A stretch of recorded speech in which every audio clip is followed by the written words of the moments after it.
প্রথমে আপনারা গরুর একদম মানে মাথার এখান থেকে ফোঁটা আকারে দিয়ে ঘষে ঘষে একদম ফোঁটা আকারে ঢেলে দেবেন। এভাবে ঢেলে ঘষে দেবেন যাতে চামড়ার সাথে লেগে যায়। সারা শরীরে আপনাকে দিতে হবে না, একদম লেজের এই পর্যন্ত এসে আপনারা দেওয়া বন্ধ করে দেবেন।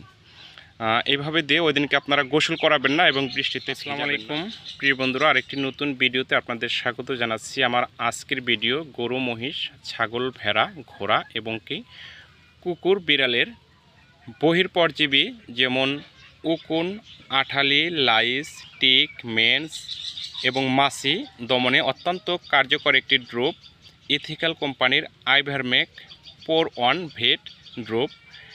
এই ড্রপটি কোম্পানি 15 ml ভায়ালে বাজারে নিয়ে এসেছেন, যার বাজার মূল্য মাত্র 50 টাকা। এছাড়াও এই ড্রপটি আপনার পশুর অন্তঃপরজীবী যেমন অন্তনালী, কৃমি, গোল